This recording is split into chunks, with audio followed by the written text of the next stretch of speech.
All right, so today's message is going to be titled, A Woman Will Be the Death of You. And I know that's kind of crazy with me being a woman myself, but we've got to be honest about what the scripture says. So today I'm going to be teaching from Judges 14, and we're going to start with verses 12 through 14. And just to give you a little background information, this is a story about Samson. Of those who are not familiar, Samson was a lustful man of God, and he was given supernatural strength by Christ to do things that the natural man wouldn't be able to have the strength to do. But anyways, starting with verse 12. And Samson said unto them, I will now put forth a riddle unto you. If you certainly declare me within the 7 days of the feast, and find it out, then I will give you 30 sheets and 30 change of garments. But if you cannot declare it to me, then shall you give me 30 sheets and 30 change of garments. And they said unto him, Put forth your riddle, that we may hear it. And he said unto them, Out of the eater came forth meat, and out of the strong came forth sweetness. And they could not in 3 days expound the riddle. And it came to pass on the 7th day that they said unto Samson's wife, Entice your husband, that he may declare unto us the riddle, lest we burn you and your father's house with fire. Have you called us to take that we have? Is it not so? All right, so let's stop right there. So apparently the guys couldn't figure out the riddle, and they knew if they lost the battle that they were going to have to come up on, what they agreed upon. We're going to have to give you 30 sheets and 30 change of garments. So the men in their craftiness knew that, hey, the best way to get to Samson is through what? The woman, his wife. So they approached his wife and basically said, hey, we need you to entice your husband, be sneaky and get us the answer, lest we burn down your house. So one of the ways that they got to her is, okay, they done made a threat, which, easily could have been avoided. All she had to do was go talk to her husband. But unfortunately, this is not what most women are going to do, because they're too busy trying to be the husband instead of the wife, okay? So what she did, we see in verse 16, it says, and Samson's wife wept. Okay, so she crying. She using the tears card. Before him it said, you do hate me and love me not. You have put forth a riddle unto the children of my people, and haven't even told it to me. And he said unto her, behold, I haven't even told my father or my mother. So should I tell you? And she cried some more for 7 days while the feast lasted. And it came to pass on the 7th day that he told her, because she lay sore upon him. And she told the riddle to the children of her people. So basically, women do what they're going to do to entice the husband. You either going to use some sex, you're going to manipulate him. And this is not just for husbands. So let me stop right there too, because this is just what women do to men. So she used tears. She kept nagging him, because remember, she did this for 7 days. So that shows that she had a lot of tenacity. So she kept just chipping at him until eventually she got what she wanted and broke him down. She even threw out there, you couldn't possibly love me. I know you hate me, because you done came up with some riddle that you done told to your boys, and y'all going back and forth and whatnot. I got this bet going on, and you ain't even let me in on the bet. So how could you possibly love me? I'm your wife, and you should be telling me everything. Manipulation. Okay, so y'all pay attention to that. Now why this is so very important, I've got to get me one of these phone stands because my arm is hurting. So if you see the camera moving all over the place, I do apologize. Just focus on the word and what I'm trying to convey here in the message through the Spirit of Christ. Anyways, what I found so interesting is this goes back to the fall of man back in Genesis. So we're gonna switch over to Genesis chapter 3. So give me a few moments. Let me turn my lovely little Bible to that, and we're gonna read from verses 9 to 12, and then we're gonna skip around to 16 and 17. So in Genesis chapter 3 verse 12, we see, hold on, verse 9, I'm sorry. And the Lord God called unto Adam and said unto him, where are you? Now I find that very interesting because God didn't ask where Eve was. He called for who? The man. Why? Because the man is supposed to be the head of the household up under Christ. Okay, verse 10. And he said, this is Adam's now. I heard your voice in the garden, and I was afraid because I was naked, and I hid myself. And he said, who told you that you were naked? Have you, remember, he's still talking to Adam. He still hasn't addressed Eve yet. That's very important. He said, who told you you were naked? Have you eaten of the tree whereof I commanded you that you should not eat? And the man said, the woman you gave to me, she gave me of the tree and I did eat. So right there, Adam is already copping out. The whole time, God is coming to the garden. He's already known what's happening because God knows the beginning and the end. But that's not the point. God still allows us to have conversation with him because he wants to have relationship. That's how we develop fellowship. So anyways, the whole time, God is like, Adam, where you at? Got Adam like, I'm hiding because I knew I was naked. And God was like, well, how you know you're naked? Did you break my commandment? Because remember, before Eve was created, it was Adam who spoke with God. And it is God who continues to speak with Adam. Before he even addressed the woman, he wanted to talk to the man.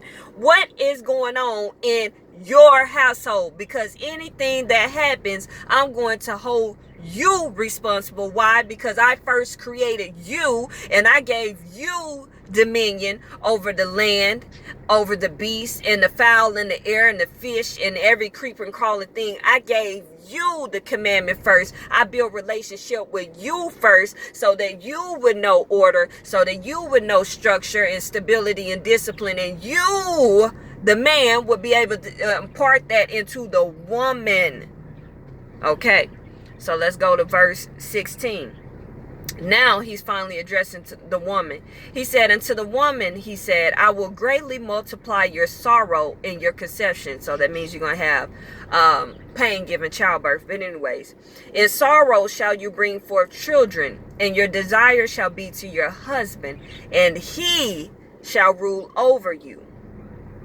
Verse 17, and unto Adam he said, because you have hearkened unto the voice of your wife, see, and have eaten of the tree of which I commanded you, saying, you shall not eat of it. Cursed is the ground for your sake. In sorrow shall you eat of it all the days of your life. And it continues to list out cursings, but we're not going to get into that. But I really want to focus on that. He said, because you hearken unto the voice of your wife, I'm going to curse. So I'm led to believe that if Eve had ate the apple, but Adam had never ate the apple, the curse wouldn't be what it is today. But because Adam did not take authority over his household, his God-given right, God had to give him a commandment. Now you must rule over her.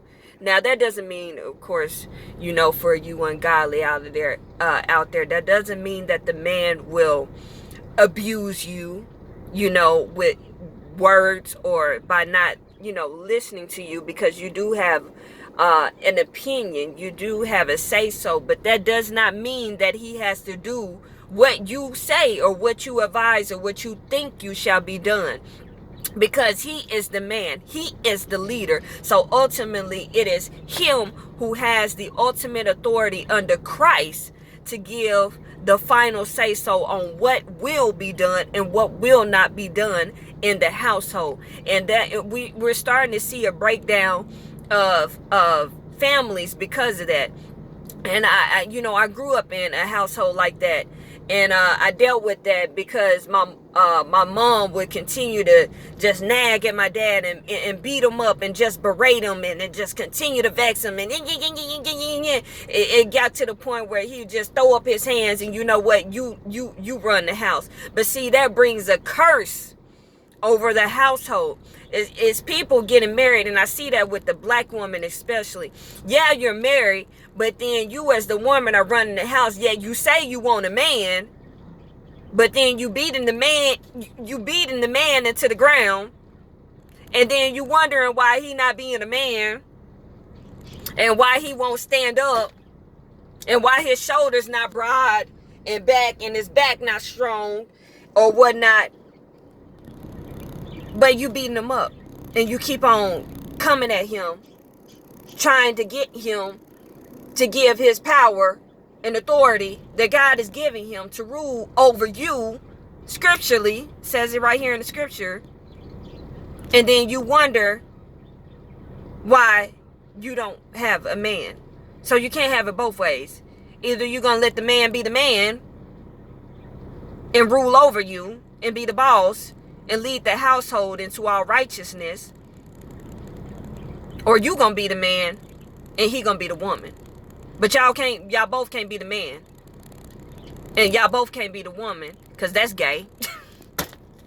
so if it's gonna be male and female, then the male must rule, and you as the woman, you must submit unto your husband.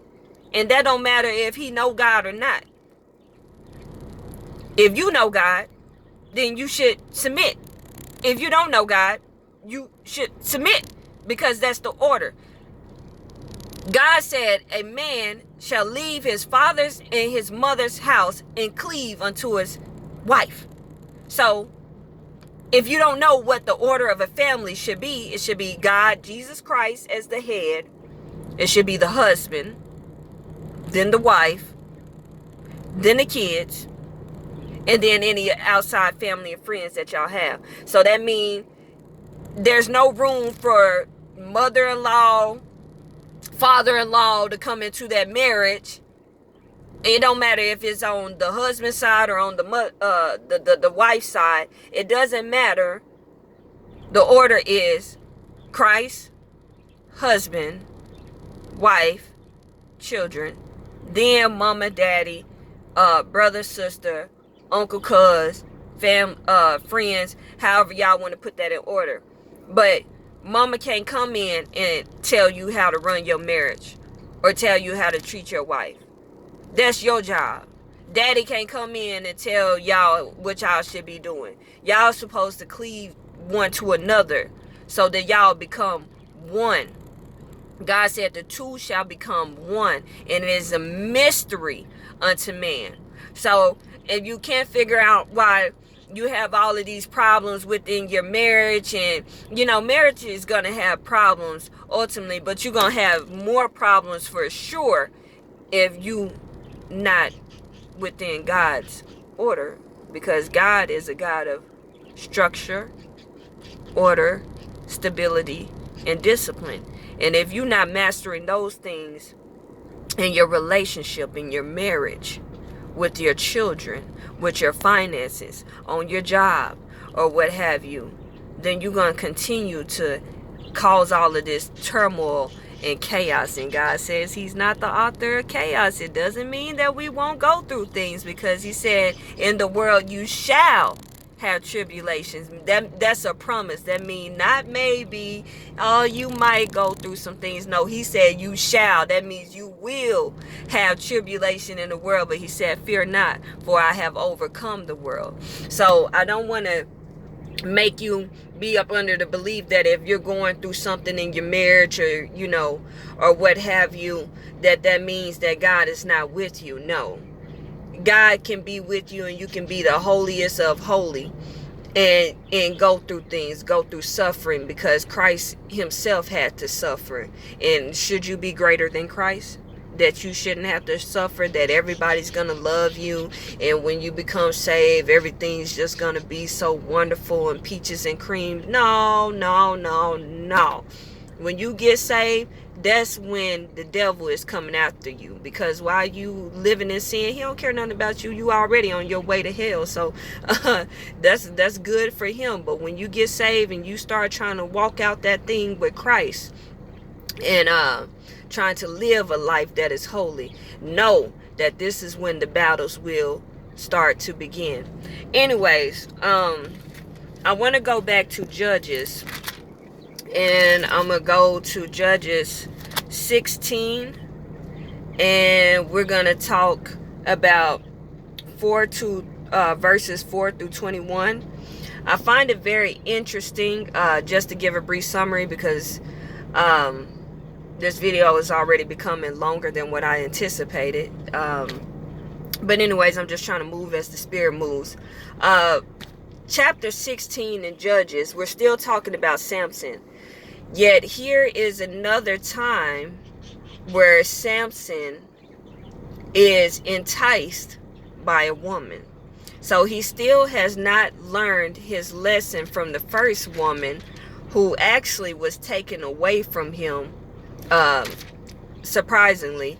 In verse 19, it said, the Spirit of the Lord came upon him, and he went down to Ashkelon and slew 30 men of them, and took their spoil, and gave change of garments unto them which expounded the riddle. So basically, he had to pay up on his part of the bargain when he said he'll give 30 sheets and 30 changes of garments, after they were able to answer the riddle, because the wife had snitched on them.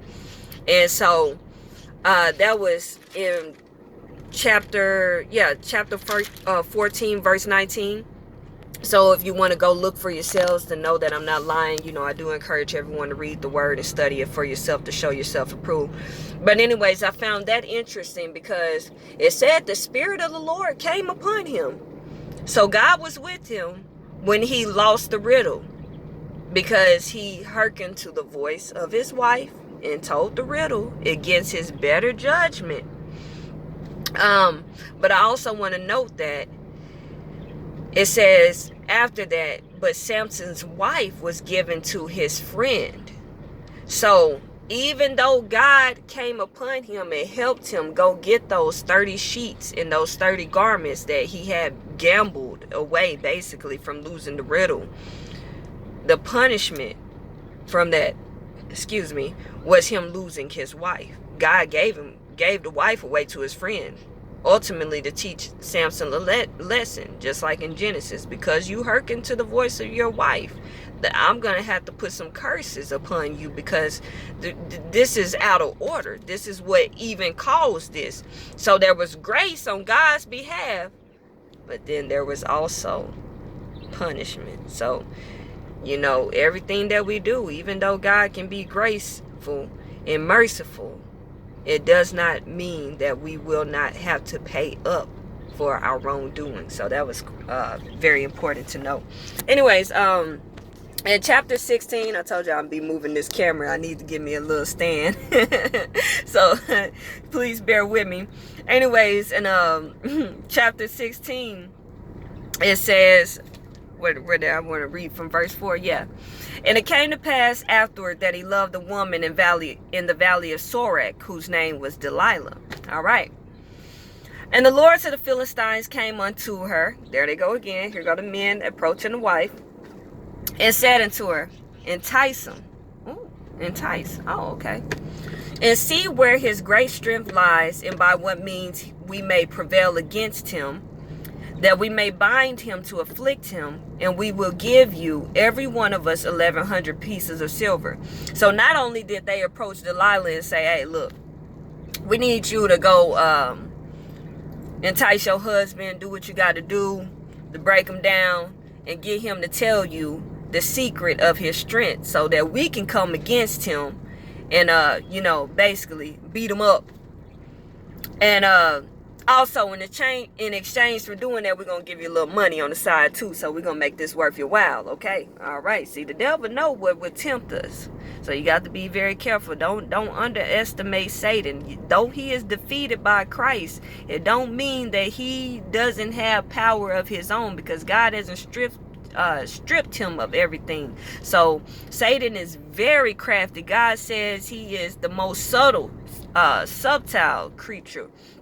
He's going to be the craftiest, most cunning creature. Just like he was able to speak to Eve in the garden and get her to question, did God really say? And it was playing all type of manipulative mind games.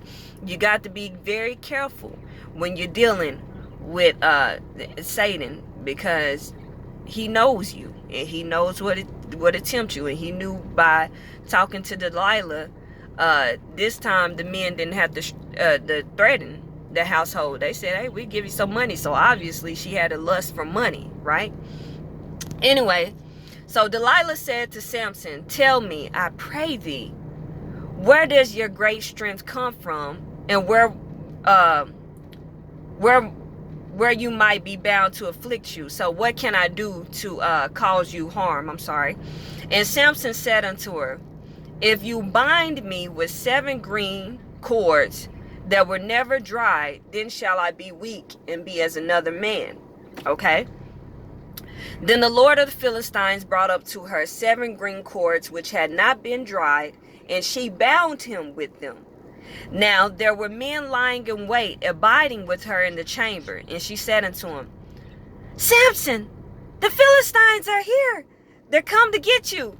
And he broke the cords and touched the fire, so his strength was not known. So there's the first attempt. Now you would think Samson knew that this woman was trying to kill him, because he done told her supposedly where his strength came from, and she done did that very thing the same day, and then had the nerves to be like, Samson, the Philistines here, they coming to attack you, because he was supposed to be made powerless. But no, what did Samson do? He kept messing with her. So here's the second attempt. Delilah said unto Samson, behold, you have mocked me and told me lies. Now tell me, I pray thee, wherewith might you be bound? So she's like, look, you done told me a lie the first time, so tell me for real, where does your strength come from? And Samson said unto her, if they bind me fast with new ropes that have never been used, then shall I be weak and be as another man. So Delilah took new ropes and bound them with them, and said unto him, Samson, the Philistines be upon you. And there they were again, laying in wait in the chamber. And he broke the ropes from them like a thread. And Delilah said unto Samson, look, you done told me a lie again. If you mocked me, tell me where you might be bound. And he said unto her, if you weave the 7 locks of my head with the web, that's how you're going to be able to take my strength. So this is the 3rd time. Look. Fool me once, shame on you. Fool me twice, shame on me, right? So not only has Samson seen her attempt to get him caught up by the Philistines so he could get his tail whooped the first time. All right. She done did it the 2nd time. He's still messing with her. Here she go the 3rd time. He done told her, hey, if you lock up my hair, this is how I'm going to be weakened. Okay? So Delilah fastened his hair with a pin, and she said unto him, Samson, here come the Philistines. And he woke up out of his sleep and went away with the pin of the beam in his hair. And she said unto him, now look, same attempt as his last wife. He still ain't learned nothing. So this is how you know this is foolishness. And not only is this foolishness, this is how you know the devil really doesn't change his tactics that he uses against us. What he does is he sends a different person. So he'll send a different image, but it'll be the same exact technique. This is how we know. She said unto him, how can you say I love you when your heart is not with me? You have mocked me these 3 times and have not told me where your great strength lies. And it came to pass when she pressed him daily with her words that his soul was vexed unto death. So just like the last time, Satan knew how he can get the man.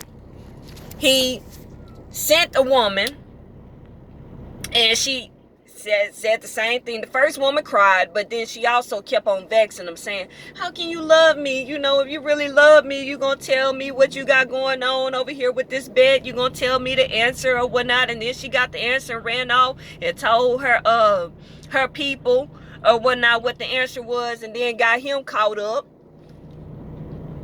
So he had to pay up on the bed, and then he ended up losing her. And then here he go again. Here go the woman again, talking about how, man, yeah, how you gonna say you love me and you know you won't even tell me your deepest, darkest secrets, how we supposed to be married, and you know you keeping something from me. I mean, what type of relationship is this? You know how a woman gonna use words to manipulate. And she just keep on nagging them every day, because that's one thing about the Satan. Okay, he came in the form of a woman, but God said we wrestle not with flesh and blood, but against principalities, spirits, and wicked places. So it's not the person that you see, this physical form that you wrestling with. It's the spirit behind the person. It'll only be 2 spirits in this world. It's either going to be the spirit of Christ, or it's going to be the spirit of Satan, which is wickedness, which is deceitfulness, which is just evil. Everything that Christ is not is his spirit. So, you know, this is to say that he's not going to stop. You know,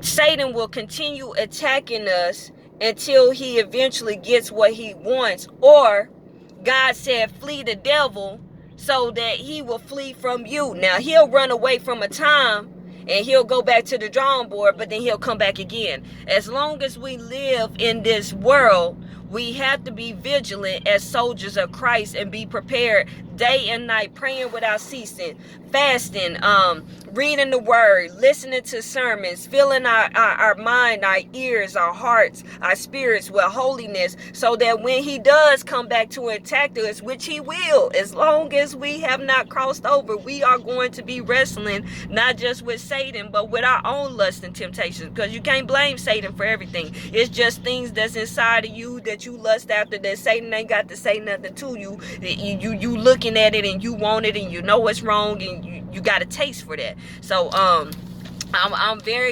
not one who's one of those Christians who believe, oh, you know, Satan did this. Nah, Negro. No.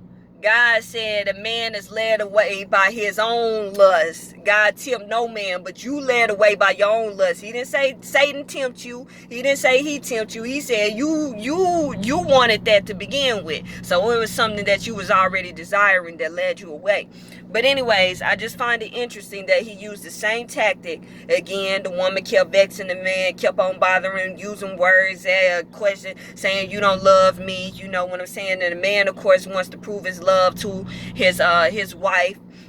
You know what I'm saying? And he eventually ended up giving in to the wife again. And she went back and told. And when she had told, matter of fact, let's just read it. Verse 17. He told her all his heart and said unto her, there is not come a razor upon my head, for I've been a Nazarite unto God from my mother's womb. If I be shaven, then my strength will go from me, and I shall become weak and be like any other man. Verse 18. And when Delilah saw that he had told her all his heart, she sent and called for the Lord to the Philistines, saying, Come up this once, for he has showed me all his heart. Then the Lord of the Philistines came up to her and brought money in their hands. So, they ended up paying her. Anyways, so she made him sleep upon her knees, and she called for a man, and she caused him to shave off the 7 locks of his head. And she began to afflict him, and his strength went from him. This is Samson. So she cut his hair while he was laying his head in her lap while he was asleep. He real comfortable, trusting the woman. No, this woman crazy. No, this woman out to get him. And yet still gave up the information. So, she said, Samson, the Philistines be upon you. And Samson woke up out of sleep and said, I will go out like all the other times before them. And he knew not that the Lord was departed from him. And I think that's so interesting, because he truly believed in his heart he had to be getting some good sex. Let's just be honest about this, because as I was reading this, I wrote in my margin, I said, how good did the sex have to be for Samson to continue laying with a woman that he knew was out to get him? And that's how you know that sex is so powerful, and that women, you cannot use sex to manipulate your husband. Now, I'm not talking about sex with a man, because even though that's wrong, ultimately fornication is wrong. So I really want to speak to husbands and wives. It is an abomination and it is a sin before God for you to use your body to manipulate your husband with sex or in any other way, because God says your body is not yours, nor is your husband's body his, but y'all both own each other's body. And if you decide not to have sex, God said that y'all have to be in agreement, that y'all will abstain from one another, that on an agreed upon time, y'all both had to come to terms with that, an agreement. If you wanted to abstain from sex for maybe a period of time, to do some fasting and praying or whatnot, and just renewing vows with the Lord or what have you, God said that's fine. But you cannot just go on your own accord and say, oh, I'm being so holy, and you can't touch me. No, because God said that'll allow the enemy to come in, and that's one of the causes of adultery. So it's very important that, if y'all gonna not have sex with each other, that y'all both agree to not have sex with each other. Y'all both agree to the time period, and once that time period has been conceived, then y'all get back to doing that thing, so that the enemy can't come in and send some hoe or send some Negro and sex your wife, or she sexing your husband, because y'all sitting around playing with one another, manipulating one another through the power of sex. So just by reading the scripture, I know